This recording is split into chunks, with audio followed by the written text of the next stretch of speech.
नमस्कार, मैं कमलेश कबीर आपका एक बार फिर स्वागत करता हूं इस नए एपिसोड में। आज के इस एपिसोड में हम बात करेंगे राहुल गांधी के डर की। आपको पता होगा राहुल गांधी ने रात के समय में एक ट्वीट किया था, अभी ये 2-3 दिन पहले की बात है, और उन्होंने आशंका जताई थी कि ईडी जो है वो उनके घर पर रेड डाल सकती है और वो ईडी का इंतजार कर रहे हैं चाय बिस्किट खिलाने के लिए। और उसके बाद में जो है वो पूरे राजनीतिक जो माहौल था वो गर्म हो गया, आरोप प्रत्यारोप का दौर चला और उसमें कूद पड़े अभिषेक मनु सिंघवी। अभिषेक मनु सिंघवी कांग्रेस पार्टी के नेता रहे। राज्यसभा से उनको कांग्रेस पार्टी ने हिमाचल प्रदेश से टिकट दिया, लेकिन क्रॉस वोटिंग के चलते हिमाचल प्रदेश से उनको राज्यसभा में भेजने का जो सपना था वो पूरा नहीं हो पाया। अब अभिषेक मनु सिंघवी जो है, पिछले कुछ समय से आपने देखा होगा अरविंद केजरीवाल और मनीष सिसोदिया का जो शराब घोटाले का मामला है उसको भी देख रहे हैं।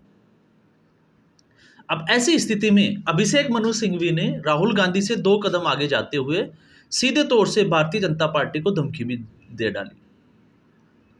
और धमकी उन्होंने कहा कि अगर भारतीय जनता पार्टी ऐसा करती है तो फिर ये उनके, जिसको कहते हैं ना कि ताबूत में आखिरी कील, जिसको कहें कि जनता ठोक देगी, ये आखिरी कील साबित होगा। अब इसके क्या मायने निकाले जाएं, तो अब सबका अपना अपना जो है वो एक आकलन है, लेकिन सबसे बड़ी बात जो यहाँ पे इसको ट्वीट को देखने के बाद में जो समझ में आ रही है वो ये है कि अरविंद केजरीवाल के केस का जो अनुभव है वो अभिषेक मनु सिंघवी के डर को जो है वो कहीं ना कहीं शो कर रहा है, दिखा रहा है। अब कैसे? तो इसमें अब हम ऐसे समझ सकते हैं कि अरविंद केजरीवाल का जो मामला चला है वो 2020 के बाद का। 2021 में आपको पता होगा जब कोरोना काल चला था तब ये जो है वो नई शराब नीति बनाई गई थी। उसके बाद में मनीष सिसोदिया जो है वो 2023, आपको पता ही होगा 2024 में अरविंद केजरीवाल को गिरफ्तार किया। अरविंद केजरीवाल को बड़ी चालाकी और शातिरता के साथ अभिषेक मनु सिंघवी ने कोशिश जरूर की कि अरविंद केजरीवाल जो है वो जेल से बाहर आ जाए, लेकिन जिसको कहते हैं कि कोर्ट जो है वो धीरे धीरे केजरीवाल को जलील कर रहा है और उसकी सीधा असर जो है वो अभिषेक मनु सिंघवी पे भी पड़ रहा है। अभिषेक मनु सिंघवी, उसके सोर्सेज कितने मजबूत है इससे आप अंदाजा लगा सकते हैं कि कपिल सिब्बल और अभिषेक मनु सिंघवी कांग्रेस के बड़े गद्दावर नेता तो रहे, लेकिन सुप्रीम कोर्ट में इनकी जो है वो चलती भी खूब है। और किस तरीके से, क्योंकि कपिल सिब्बल, आपको पता होगा धारा 370 पे जो एक याचिका लगाई गई थी, उस याचिका का फैसला आने से पहले ही कपिल सिब्बल ने हार मान ली थी। इसके अलावा अभिषेक मनु सिंघवी जिस तरीके से न्याय बिंदु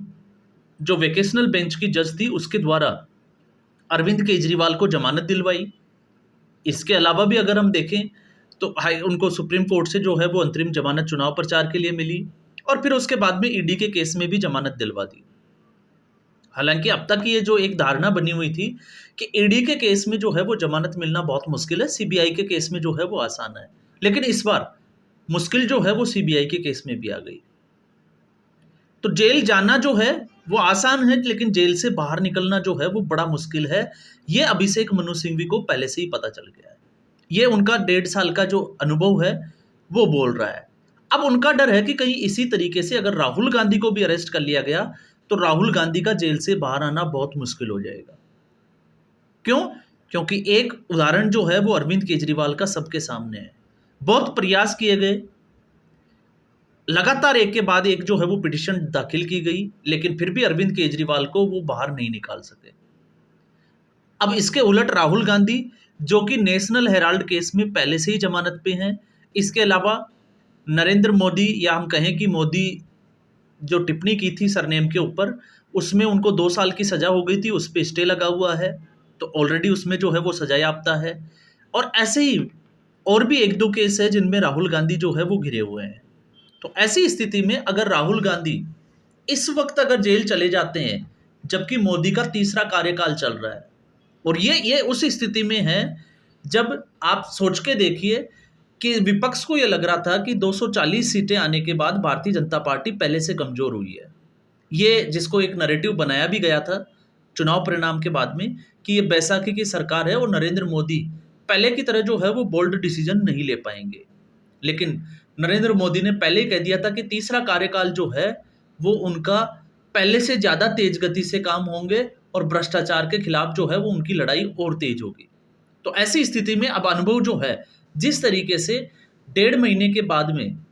नरेंद्र मोदी की जो सरकार डिसीजन ले रही है, ये उसी का असर है। विपक्ष को ये लग रहा है कि मोदी जो है वो कहीं भी दबाव में नहीं है और इसी वजह से उनका ये दिमाग में डर बैठ गया है कि अगर अब ऐसा कुछ होता है जो कि होता हुआ दिखाई दे रहा है, तो ऐसी स्थिति में फिर विपक्ष का जो डर है वो जायज़ है। फिर चाहे वो अभिषेक मनु सिंह ही हो, कपिल सिब्बल इससे पहले ऑलरेडी जो है वो विलाप कर चुके हैं। और आपने ये भी देखा कि कपिल सिब्बल जैसे जो वकील थे वो पहले सुप्रीम कोर्ट को आधी रात तक खुलवा लेते थे, लेकिन अब उनको भी जो है वो मुश्किलें आ रही है। और फिर उसके बाद में प्रधानमंत्री नरेंद्र मोदी का इस तरीके से जो है वो कहना कि अब जो है वो भ्रष्टाचार की जो लड़ाई है वो और तेज होगी। तो ऐसी स्थिति में राहुल गांधी के लिए, प्रतिपक्ष या विपक्ष के लिए जो है वो बड़ी मुश्किल ये है कि ऐसी स्थिति में कहीं राहुल गांधी को अरेस्ट ना कर लिया जाए। हालांकि अभिषेक मनु सिंघवी के सोर्स भी जो है वो अंदर से जो है वो बहुत मजबूत होंगे, कांग्रेस के भी होंगे और हो सकता है इनके पास जो है वो खबर पुख्ता भी हो कि ईडी ऐसा करने जा रही है। और अगर ईडी ऐसा करती है तो इसमें कोई अतिशयोक्ति भी नहीं है, क्योंकि इस वक्त ईडी ऐसा कर सकती है, क्योंकि हमने बहुत सारे मामलों में भी देखा है। और ऐसा इसलिए भी कह रहे हैं क्योंकि 2024 से पहले एक्सपीरियंस को अगर हम देखें, कहीं ना कहीं अजीत पवार को भारतीय जनता पार्टी में शामिल करने के बाद में भारतीय जनता पार्टी भ्रष्टाचार को लेके थोड़ा-सा जो है वो बैकफुट पे चली गई थी और यही एक बड़ी वजह थी महाराष्ट्र में भारतीय जनता पार्टी की सीटें कम होना। अब अजीत पवार, जो कि उनके ऊपर जो है वो घोटाले के बड़े आरोप थे और भारतीय जनता पार्टी जो है वो ज़ोर-शोर से उठाती थी। अब जब अजीत परि प प पवार जैसे नेता जो है वो भारतीय जनता पार्टी में शामिल हो जाएँ, इस तरफ आ जाएँ और भारतीय जनता पार्टी के साथ सरकार में शामिल हो जाएँ, सॉरी, तो ऐसी स्थिति में भारतीय जनता पार्टी के ऊपर भी जो है वो सवाल खड़े होना शुरू हो गए थे कि कहीं भारतीय जनता पार्टी जो है वो एक राजनीति तो नहीं कर रही है, लेकिन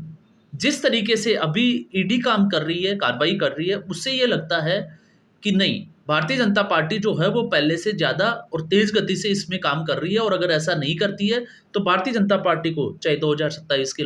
विधानसभा चुनाव उत्तर प्रदेश के हो या फिर 2029 के लोकसभा चुनाव में मुश्किल खड़ी हो सकती है। तो ऐसी स्थिति में अब लगता है कि भारतीय जनता पार्टी जो है वो हो सकता है आने वाले जो कदम है वो फूंक-फूंक के रखें और उसकी शुरुआत,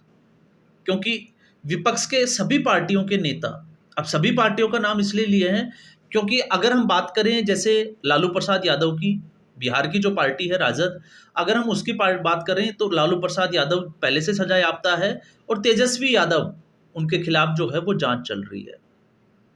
और लैंड फॉर जॉब जो है उसमें उनके खिलाफ जांच चल रही है कि कैसे नौकरियां जो है वो दी गई और उसके बदले ज़मीनें ली गई, ज़मीनें खरीदी गई। इसके अलावा अभिषेक बनर्जी और उनके और भी साथी नेता जो पश्चिमी बंगाल में मंत्री भी रह चुके हैं, चाहे वो शिक्षक घोटाला हो और भी घोटाले हो, राशन वितरण घोटाला हो, उसमें वो ऑलरेडी जो है वो अरेस्ट हो चुके हैं। अरविंद केजरीवाल, आम आदमी पार्टी, एक के बाद एक कई नेता जो है वो उनके जेल चले गए। इसके अलावा कांग्रेस पार्टी की अगर हम बात करें तो कांग्रेस पार्टी में राहुल गांधी, सोनिया गांधी, जो परिवार ही एक पार्टी है जिसकी तरफ इशारा होता है और उसी परिवार के, क्योंकि इससे पहले इस परिवार को लगता था कि इस परिवार को अरेस्ट करना जो है वो बहुत मुश्किल है, कि गांधी परिवार के ऊपर कोई अंगुली नहीं उठा सकता, इनको कोई किसी की हैसियत नहीं है कि इनको गिरफ्तार कर सके। लेकिन जिस तरीके से 2014 के बाद में वातावरण जो है वो बदला है, माहौल बदला है, उससे तो यही लगता है कि अब इनके भी दिन अगर जो है वो लग जाएँ या इनको भी अगर अरेस्ट कर लिया जाए तो ये कोई बहुत बड़ी जो है वो बात होने वाली है नहीं। इसके अलावा आपने देखा ही कैसे महाराष्ट्र में जो है वो भ्रष्टाचार के बड़े-बड़े आरोप लगे हुए हैं। तो तकरीबन जो पार्टियाँ हैं उनके ऊपर भ्रष्टाचार के आरोप जो है वो लगे हुए हैं। चाहे वो झारखंड मुक्ति मोर्चा हो या फिर और भी। और झारखंड में आपको ये भी पता है कि पीडीएस जो घोटाला हुआ था उस वक़्त भी तत्कालीन कांग्रेस पार्टी की ही सरकार थी। तो ऐसे बहुत सारे घोटालों में जो है वो लिप्त सरकारें और फिर उनका इस तरीके का डर, और ये डर ही जो है वो भारतीय जनता पार्टी को धमकाने के लिए जो है वो मजबूर कर रहा है। और वो मजबूर नहीं कर रहा, वो एक तरीके से अगर हम इसको देखें तो वो एक उकसाने वाला काम भी कर रहा है कि लोगों के अंदर पहले ही ये माहौल बना दिया जाए कि भारतीय जनता पार्टी जो है वो कहीं कभी भी राहुल गांधी और सोनिया गांधी को अरेस्ट कर सकती है। लेकिन वो कभी ये नहीं बताएंगे कि राहुल गांधी और सोनिया गांधी जो है वो जमानत पे बाहर है, और जब भी ऐसा कोई चैप्टर खुलेगा तो हो सकता है इनकी जमानत जो है वो कैंसिल हो जाए, रद्द हो जाए और उनको जेल जाना पड़े।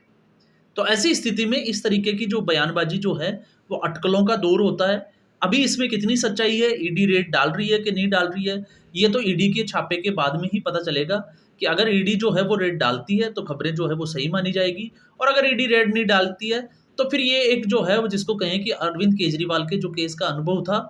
वो जो है वो कांग्रेस पार्टी को डर है।